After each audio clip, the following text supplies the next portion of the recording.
Well, hello everyone. So good to see you guys again. Welcome back to you and welcome back to me. It has been a while since my last video and I have been recovering from a mysterious leg injury. If you know anything about joint stuff, not that kind, but maybe. They think that I tore my meniscus in my legs.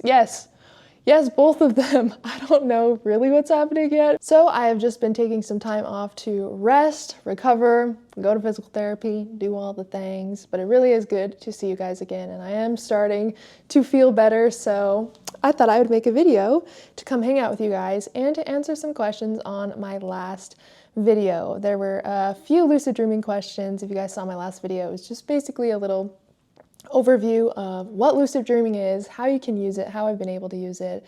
And every once in a while, I just like to make one of those videos, number one, to update something like my channel trailer. So when people come onto the channel, they get an overview of what the channel is about and the kind of stuff that we do here. But also just for anybody new coming to the channel or any beginners in lucid dreaming that aren't really sure of the experiences they're having, because it can really be confusing or really trippy when you get into altered states of consciousness. It's really not so black and white when it comes to the experiences that we can have. And a lot of you had some really good questions that I just wanted to, instead of just commenting or replying to all of them, I just wanted to answer them in a video. I thought that might be pretty fun. So I'm just gonna read through some of the questions on my last video and we are gonna answer them. I want to ask, if I enter the lucid dream state, how can I stay in a little longer? How to maintain it? I do it, but it will last either a few seconds or it will fade into pitch black and I won't remember what happens after that. Also having memory issues when it comes to that. Sometimes I confuse things that happened in reality with imagination or the opposite. So when it comes to the memory confusion, that's honestly very normal when it comes to lucid dreaming, especially when you first start.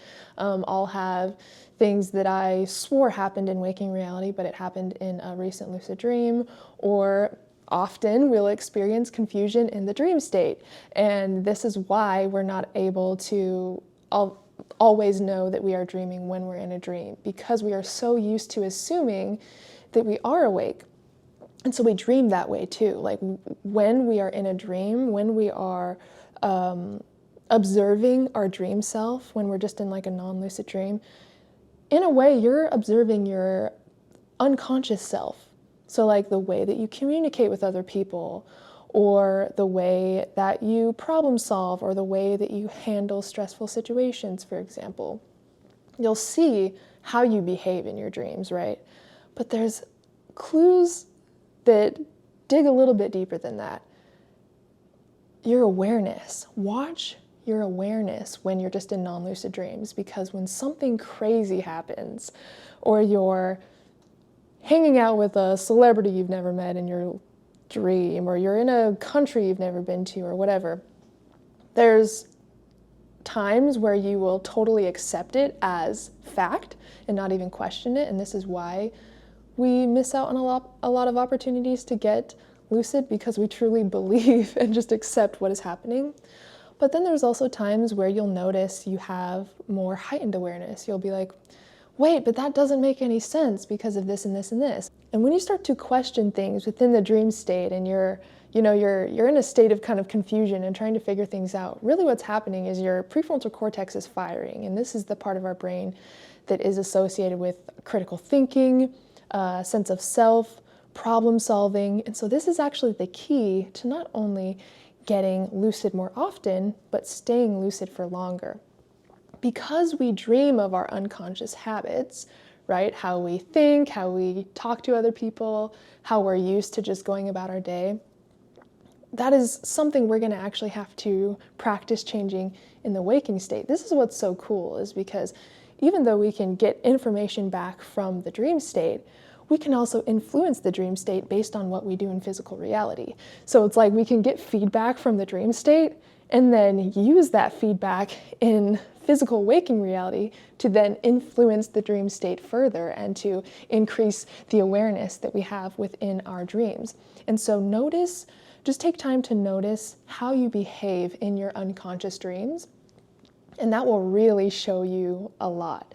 And again, this is one of the really amazing things with dream journaling, is because it's not just about writing our dreams down, it's about observing what's happening. It's about looking at our dream content. It's about looking at the interesting clues or patterns or significant symbols that keep showing up, and using that to further our studies and to further our awareness within those experiences. But how you behave in a non-lucid dream really does leave clues to how you can increase your awareness more in the waking state, to then habitually change what happens in the lucid dream because you've created new habits. So you've heard of this on a very general scale, like with reality checks, for example. Really what a reality check is doing, it is activating that prefrontal cortex. It is getting us to create a pattern interrupt during our day that brings us back to conscious awareness, that allows us to take control of where our awareness goes, and we can use that to study our environment, to ask ourselves specific questions to help us determine what reality we are in. We can practice activating that prefrontal cortex more throughout the day in a dream-related situation, like, how do I know I'm not dreaming right now? What are some weird, odd, or dreamlike things about my experience right here, right now? Where was I right before this? What was I doing 10 minutes ago? Do I know exactly where I am and how I got here? You can come up with your own questions, or there are some common questions that seem to work for a lot of people. Whatever feels right, but you really do want to you don't want to get so used to doing things in the exact same way. It's kind of like waking up at the exact same time every day for a technique. Eventually your brain's going to expect it, get used to it, and then that will become an unconscious process. And so this is where the creativity comes in. You really want to find ways to really get into the mindset that you could be dreaming right now, because you absolutely could be. And this exact moment of heightened awareness of, oh, I guess this could be a dream, just that moment, you've already started new neural connections around dreaming and the idea of being lucid in a dream. And now just from that new habit you're starting to build, that new action, that new train of thought, you will now start to see that show up in your dream unconsciously, like without you having to do anything, in a non-lucid dream. And that spark awareness is really what allows us to step into the lucid dream lucidly, like into first person. It's such a trippy thing to explain, but a non-lucid dream, you're basically witnessing the dream happen in a sense. But then when you unconsciously decide to ask yourself if you could be dreaming because you've been practicing that in the waking state, or something in the dream triggers you to get curious and to stop for a second, sometimes that is just enough for you to wake up behind your dream self's eyes. And now you are still in that exact same dream, in that exact experience, but now you have conscious awareness, you have influence over the experience. And so really when it comes down to getting lucid more often, you want to be paying attention to your dream content, really write down any information that you think is important within your dream journal. Again, this could be how you responded to people talking about dreams. That will show you a lot. If anything surprising or odd or weird happened within your dreams, how did you respond? Just look at the basic themes of the dreams and what's happening. And if you are dreaming of specific patterns, for example, there are ways to recreate those patterns within the dream so you can catch on to it consciously. Like there's so much that you can do just from studying your dream journal. So do not see that as just like a basic general tool that's only for writing your dreams down in the morning. It really does hold a lot of the clues to building your lucidity. But again, there's lots of induction techniques, but I really recommend getting into the mindset of lucidity, really starting to even see this world as you do when you're fully conscious and lucid in a dream. You know how you slow down, you look at everything closely, you observe everything with curiosity, you're mind blown by the littlest things, maybe just the color of the clouds, like you're in a different state of awareness. when you are conscious in a dream. And if we can start to embody that state of awareness here, and to allow our curiosity to kind of lead us when something unexpected happens, and not just brush it off, but really like soak it in and allow that to be what anchors us into awareness, not only will you experience more magical moments within every single day because you're basically practicing deep lucid living, which lucid dreaming is just kind of a natural byproduct of that, but not only will you experience more, magical moments, but the heightened lucidity within your dreams naturally, just from how you've shifted how you see and behave in waking reality. And again, this all starts with a connection to your dreams. You really want to build that natural curiosity and fascination with your dream world anyways, because that's what really gets the energy going and keeps it going. So as far as getting lucid, there's so many induction techniques you can do, but I recommend to create a consistent kind of lifestyle of lucid dreaming, to really dive into your dream journal, really get curious about it, really look for clues and signs and symbols of ways that your subconscious is speaking to you, in ways that you can kind of observe your dream self to better this version of yourself, so you can create more of a flow and connection between these two states. But also just anchoring in awareness as much as you can throughout the day and bringing dreaming into your awareness. Another thing is setting up like lucidity anchors. So you can do this with specific situations or specific words. For example, if I hear the word dream or lucid dream, or someone starts talking about dreams on the TV or whatever it may be, I take that moment to become conscious in the moment and check if I'm dreaming. I will do a couple physical checks, which allow my brain to physically see what reality we're in, and then I activate my prefrontal cortex by asking specific questions that really actually do get me to think and look around just to make sure. And again, when you first start this, you're going to feel maybe silly for tapping into presence. It's because we're not used to doing that. Could I be dreaming? We always assume that we're awake, right? But that's why we miss out on so many opportunities to get lucid, because we're stuck in this way of thinking that we believe is truth, but clearly we only realize it's not truth once we wake up. So this is a way to catch those things in the moment. So really anchoring in as much awareness as you can throughout the day. Getting don't expire. Get inspired. And really allow dreaming to be more a part of your day in life than just at night. Now, let's talk about the second piece of this, which is staying lucid. Now, it's kind of the same thing. Like, we can get lucid within a dream, but then maybe you've experienced this, where you literally forget. You forget that you're dreaming, and you lose total awareness. You lose your kind of conscious influence over the dream. And you may dip in and out of lucidity. That is something that can happen as well. You fighting to hold on to awareness. And the way to kind of combat this is to have a specific process that you go through as soon as you get lucid. So you don't want to just get lucid and then just go run off and do something, or to, even though of course we want to do that, but we need to ground ourselves first to make sure that the dream state is stable enough for the energy that we're going to be adding onto it with commands, movement, all of that. So as soon as you realize that you are dreaming, you want to anchor in your awareness. Now, this is going to basically stabilize you inside of the lucid dream as much as possible anyways. So to convince your brain that this is a real experience, all you really have to do is interact with the dream physically or with your senses.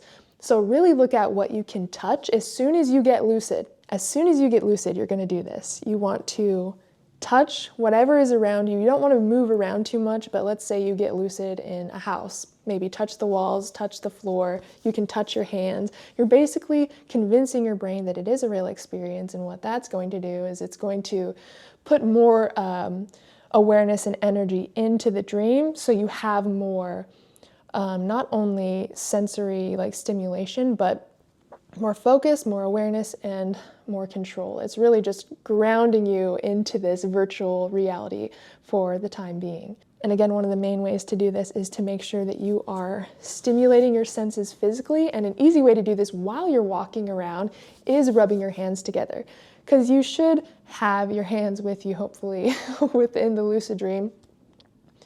And that is an easy way to keep this physical sensation going, because you can feel it, right? When you rub your hands together, you can feel the warmth of your hands, you can feel the static between your hands, and this really is helpful within the lucid dream, because if you lose feeling of your body and you start to kind of go unaware, then again, that could kind of end the lucid dream. So there's two things that I do to stabilize myself in the lucid dream, and the first one is to interact physically, and the second one is to consistently remind myself while I'm dreaming that I'm dreaming. So while I'm moving around the dream, after I've taken a moment to sit, stabilize, touch things, see what I can hear, see what I can see, I will go ahead and start moving around, and I will be rubbing my hands together as I'm moving. As I'm doing that, I'm reminding myself, I am dreaming, I am dreaming, I am dreaming. And what this does is it helps me remember that I'm dreaming so I don't lose that lucidity, but it's also allowing it to kind of like echo in my subconscious mind, because when we are in the dream state, we are within our subconscious. And so if I am repeating an affirmation or a phrase throughout the dream, sometimes if you stop saying it or lose track, it can kind of come back. Sometimes you'll hear it echoing, or you'll be reminded that you are dreaming. And sometimes that can help you come back to lucidity if you happen to lose it. But this is the way that I stabilize my lucid dreams, is by interacting physically and reminding myself throughout the experience that I am dreaming. So do these two things as you are moving around the lucid dream, and you will notice that it is a lot more vivid, it's a lot more clear, you have a lot more awareness and focus, and influence in the dream comes from that awareness. Now, the more awareness you have, the more clarity and focus you have, and the more clarity and focus you have, the more mental strength you have.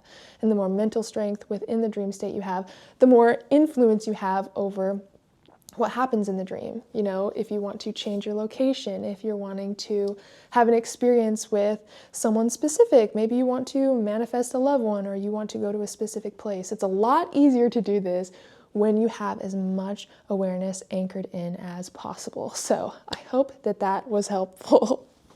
Hi Haylee, I've been practicing lucid dreaming, not with perfect consistency, for about half a year now, and I have had about 2 lucid dreams, but I have quite a few vivid dreams that I don't become fully lucid in. Sometimes I question my unusual dream environment, but for some reason I shrug it off. This is exactly what I'm talking about. This totally happens, and this can actually happen if we do this during our reality checks during the day, or any of like our dream practices. So this is an example of watching the dream, noticing how you respond to clues that you're dreaming, and that will further help you fine-tune how you do those things in waking life for that practice. But I just thought that was funny, so I wanted to mention that.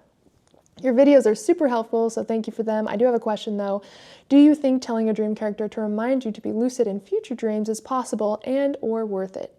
Could having endless lucidity be somewhat possible if you tell your subconscious mind in the form of a dream character to always remind you when you're dreaming? So it's interesting, I have done this before. This was years ago. This was probably 6-7 years ago or something. I had a dream of someone that I follow online, kind of in this consciousness realm, and I haven't even watched their videos for probably a few years. And in my dream, we were outside of my house on the steps, and we were talking about dreaming. And he said, so I can help you get lucid right now. All you have to do is close one of your eyes and walk down a step. I had just like a couple steps at the front of my house. And he said in the dream, to get lucid, I just have to close one of my eyes and walk down the step. And I did, and I got lucid from it. So I think it's so weird how sometimes the dream will orchestrate things in a way where it actually helps you with your request, but it's in like the most obscure way that you would have never expected. I got lucid from it, and in that dream, I remember asking him, can you help me remember that I am dreaming in more upcoming dreams? Can you help me anchor in more lucidity? And he did say yes. Now, I never saw him again in my dreams. But what did happen is I started to get more weird, odd clues in my dreams. And so it's like I was speaking to my own subconscious within the dream and requesting that it give me more opportunities for lucidity. It's kind of cool because the subconscious mind and like our whole system really does strive for wellness and healing.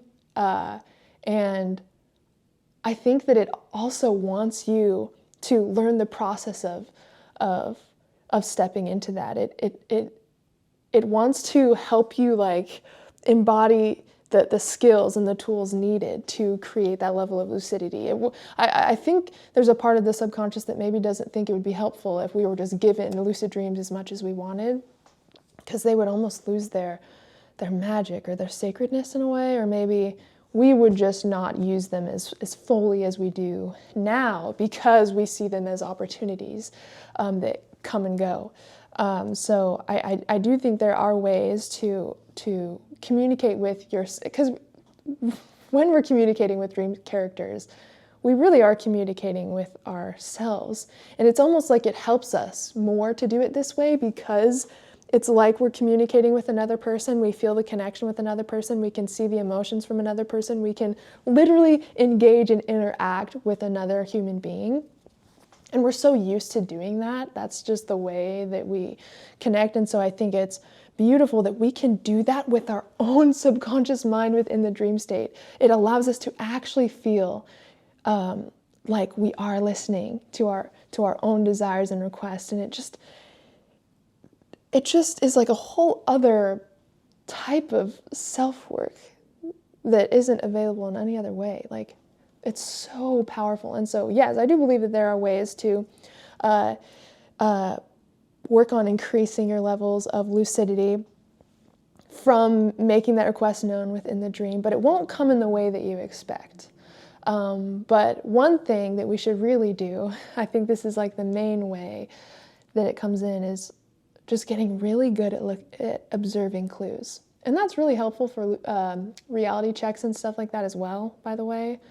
Because if you tell yourself that your only jobs really are to keep up with your dream journal, make sure you're writing your experiences down, but to get really good at spotting clues or opportunities, not only will this help you be way more massively aware and lucid during the waking state, but you won't need to have lucid dreams given to you. You'll be so tuned in with how your subconscious mind and how your dream world interacts with you, but you'll really start to be able to catch on to those opportunities of lucidity and really start to see an increase in your lucidity just by committing to being more aware of the clues and things that are already showing up for us. I promise you they're there, and as soon as you even say, okay, I'm going to start being aware of even more clues or how my subconscious mind is trying to help me get lucid, I promise you tonight you might even have a lucid dream.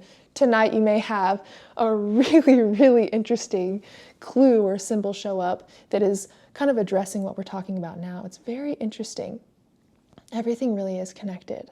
And that's why I think this practice can not only be extremely spiritual in a sense, but really fulfilling for that part of you that just wants to keep exploring and diving deeper and deeper and deeper. Because as deep as you're willing to go into this work, the dream state's willing to meet you there, which really your inner psyche or your inner self is willing to meet you there in the realm that it can, where you can actually do this work face to face. I think it's so cool. So whatever your intention is for your dreams, for your experiences, just set that intention. And if you can do that within a dream, know that whatever dream character you're speaking to, you're still speaking to that overall awareness that is who you're looking for. One more thing on that, I think an even better thing than trying to find an opportunity to have a dream character remind you that you could be dreaming anytime is just to start creating that habit during the day. as often as possible, really ingraining the idea that you could be dreaming anytime, even now. How do you know you're not? If there was one clue in your environment right now that you were dreaming, but you had to look for it, where would you look first? How does that change your awareness of how you're observing your environment in the moment right now? This is what I'm talking about. That awareness, if you can start to get more comfortable with that feeling, you will start to notice it happening on its own in your dreams, and you will start lucid dreaming way more often with less effort. Anyways, I hope that was helpful. All right, you said you were able to cure things like anxiety, depression, and some other medical conditions. Can you elaborate on that? I mean, how did you do this? Did you just walk up to the manager, which is yourself, in the dream and tell her to stop that shit fuckery? Ain't nobody got time for that, or what? And I mean this seriously. Unlocking the power to heal yourself on a subconscious level in a controlled dream environment, damn, that's powerful stuff. Now, one reason why I was brief in my last video about this is because, number one, this was kind of the intro video that was going on my website, and there was some really good information in there about lucid dreaming, especially for beginners and stuff, that I thought would be helpful to put on YouTube as well.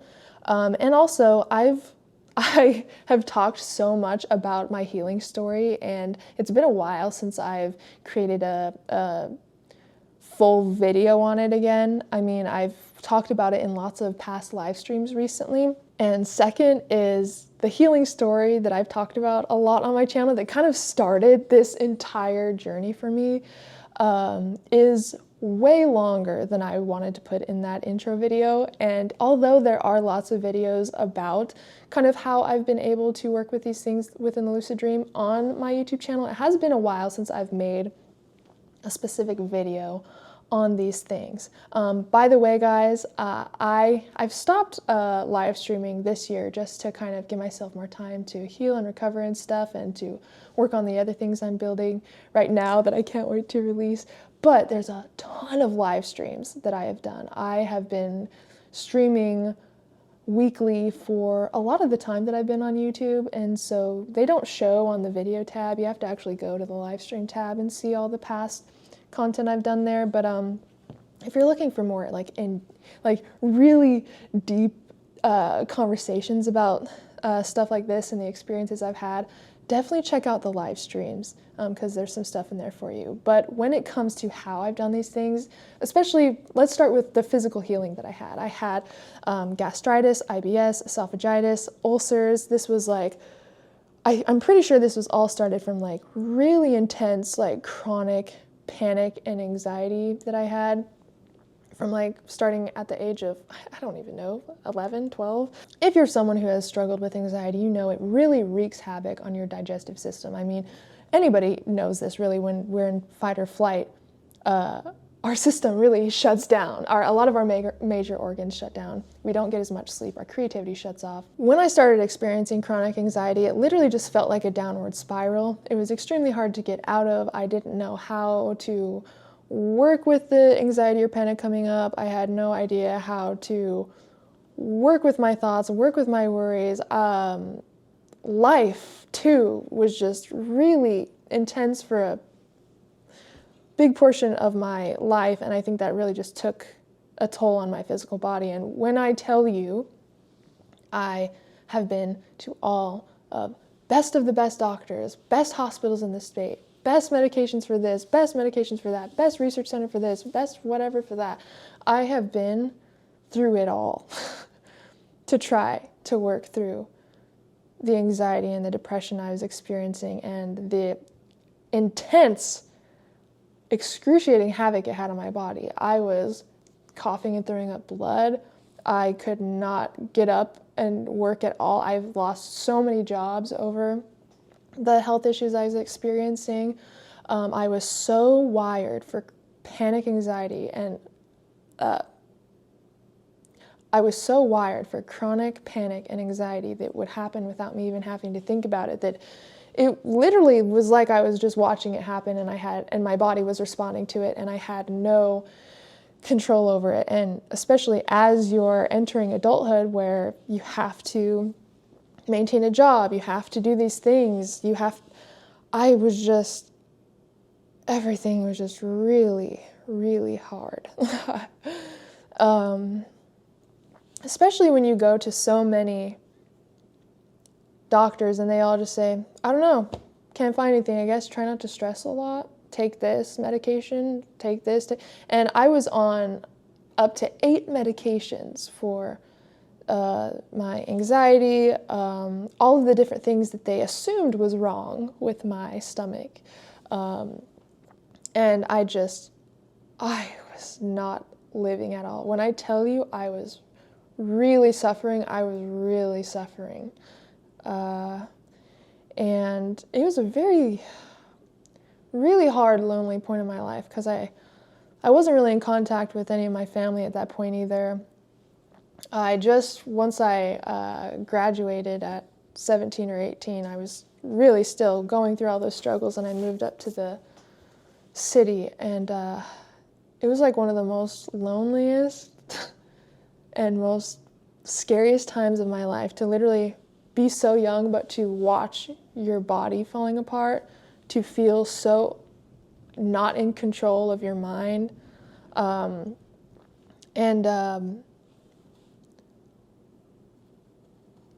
When I found lucid dreaming, and when I found this work, it kind of found me in a sense, because I have always been a dreamer. I have always been into this stuff. I got my first tarot deck when I was 9 and started giving intuitive readings at these coffee shop events with these mediums when I was like 9 or 10. And I got into all this weird, eclectic, weird stuff when I was little, and I've fallen off of it several times and come back to it, and this was like the final time where I fell off of it. And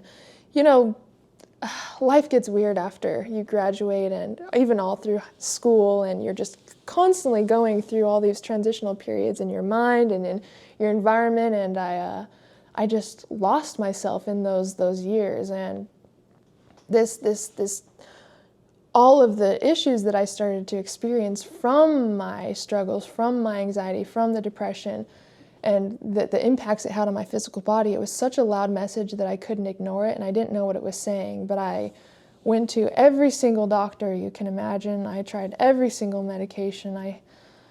I reached a point where I literally felt like there was nothing more I could do.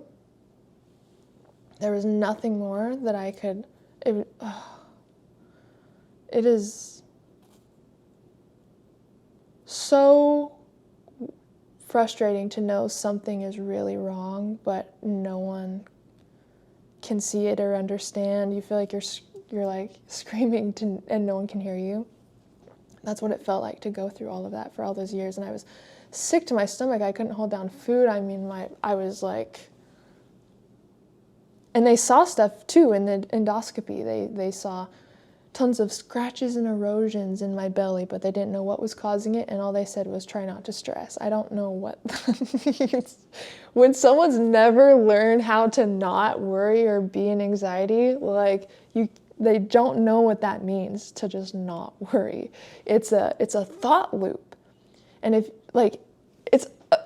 we've talked a ton about this, like tons of therapeutic and coaching tools to actually work through these and actually start to create new neural connections with your thoughts. I don't want to get all into that with you guys today, but you can't just think your way out of your mind. You can't use mind with mind. There are certain ways where you have to reconnect the mind and the body together, okay? But I had no one to teach me that. So when doctors say, oh, don't worry or don't do this, okay, can you elaborate on that? I don't know. Oh yeah. So they did see something was there, but I didn't get much direction other than that. After I saw the best hospital in the state, and all they offered me was Tylenol after waiting 7 hours in the waiting room, after I've been referred to by several people this was the final boss, basically. I remember going home, and I don't know who I was talking to, but I just said, if there is something that I'm supposed to do, please allow me to do this myself. It's time that I take control into my own hands. I have to be the one to heal myself. There has to be something I can do. There has to be a way. I kept saying, there has to be a way, there has to be a way. I don't know the exact amount of days. It was a few days after that I had a dream. I got lucid, literally just on this random street. The trees were really tall. There was really beautiful houses. I remember it was a windy day. I could hear the wind in the trees. And I remember just getting lucid on this street. And the moment I realized I was dreaming, a white truck parks across the street. And this guy with long blonde hair gets out and he comes across the street and he said, "Hey, are you Haylee? I'm here to help you heal your stomach like you asked for." And I wasn't in a position to say no or be like, okay, that can't happen in a dream. What are you talking about? I was like, okay, yeah, let's do it. And I just remember us having small talk and him telling me just to follow him and that the house kind of down here off the corner will have a healing pool of water in the back that I'll be able to use for my healing. Just following the dude, okay? I'm like, I'm willing to try whatever at this point. We go to this house. We just walk right in. We go to the back. There's a family barbecuing in the back, and they welcome us in. They're like, "Oh, hey, what's up?" They have no idea who we are. They don't even care. They welcome us back, offer us food, and I remember they offered me an otter pot from the freezer. And this is when I really saw the effects that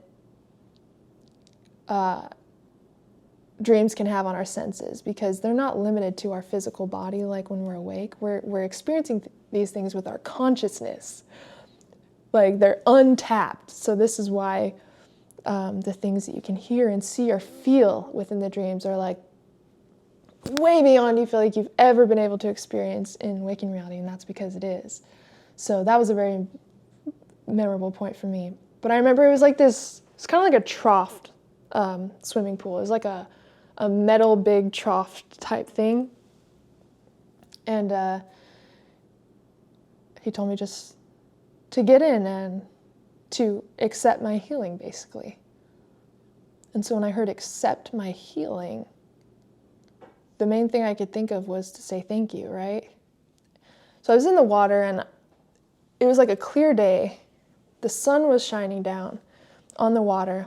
I was in the water, and it was so, like, even just hearing the water was so vivid, feeling the water splashing around. And then there was just one point where, maybe a couple minutes after, not even a couple minutes, maybe like 10 or 15 seconds after kind of getting comfortable, getting down in the water, I start saying the thank you for my healing thing. I think I put my hands on my belly is what I did. And then I started saying, thank you for my healing, just over and over. And then I felt this warmth, and I opened my eyes, and it's literally the sun's beam is connected, like going through the palms of my hands to my belly. And I just feel this like electricity going to my belly. And the dream starts to like shake. It literally was like if there was an earthquake in the dream. It just starts to violently shake, and then it kind of faded. And I woke up, and I literally sat up in bed, took my sleeping mask off, and I was like, whoa. And I was just like blown away. I was just sitting there thinking for a sec. And then I realized, oh my God, I woke up from a dream, like not from physical agonizing pain. Every single day up to that point, like, you know how you wake up in anxiety sometimes, especially if you're someone with anxiety? That's how I would wake up every single day. It's just like in anxiety. It's like my body learned that too, and I literally wake up just in that, like in a flare-up, like of the worst pain. Like, you're nauseous. It literally feels like burning, stinging, gnawing on your stomach. Like, oh my God. I didn't feel that. I woke up and I didn't feel any pain. And I was so excited. I was so fascinated that that could happen from the dream. I didn't want to mess it up. So I committed to not touching the medications for the day, just to see how long that this feeling would last.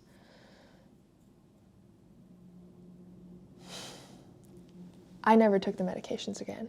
But you know what did start happening? I started dreaming more. I became obsessed, actually, after that dream. It became all that I thought about.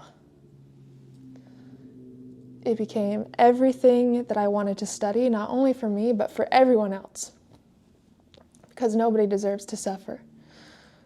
And if we have the tools to our own healing, to our own expansion, if there's a part of us that is willing to speak with us and to help us unlearn the limitations that we've taken on, and to help inspire us and show us the lives that we can live, everyone deserves to know that. And so after that dream, that's basically when the Lucid Mystic was born. Like that idea, that mission, that purpose, that brand. Especially as the days went on and as long as I kept doing this work, of course, when I had anxiety or when I was in worry, like I would feel the flare-up. And so that started to show me, okay, this is directly connected to my anxiety. This is directly connected to these thought loops. This is, I started to be able to see the gap. It wasn't like constant chronic pain at that point. Like these dreams, they helped break it up so that in between all of that, I could see what was causing the trigger. And so that showed me what next to focus on within my next lucid dream, and then because I saw one way of how healing could happen with the stomach, my stomach story, I was like, how many other ways are there? Do dream characters have to be involved? Can I do it this way? Can I do this? Can I do this? And I just started testing things out. I discovered you can also communicate with the archetypes of all different parts of you. So I made a commitment to find my anxiety within the dream as a personified person, like dream character. And it was so cool because I discovered all these different parts of ourselves. They have their own personalities. It's like they have their own ideas. They have their own way of seeing things. And it made being a human all of a sudden so much more dynamic and complex and beautiful because there were these full-bodied parts of me that were just waiting to be seen. Not only like my inner child and my shadow, but my physical pain. You know how often I would push away my physical pain just because I didn't want to feel it? Like, that was a part of me that needed attention. That was literally a dream character, was my pain. My anxiety, my all these moving pieces, my creativity, this version of myself that wasn't born yet, that was meant to start helping people live the life of their dreams by exploring their dreams, All of that is within us. All of that is within us now. Like ideas and things that will inspire you when you're 50, 60, 70, 80 years old. Guess what? You can access now through this work by exploring your own psyche, by exploring your own internal universe. I didn't realize how many of the tools we have been seeking this whole time that we already contain. Now, I know a lot of these answers are long-winded, but this is why I wanted to make a video, was because these really do mean a lot to me. I really want to share as much as I can with you guys, and I don't want it to just be in.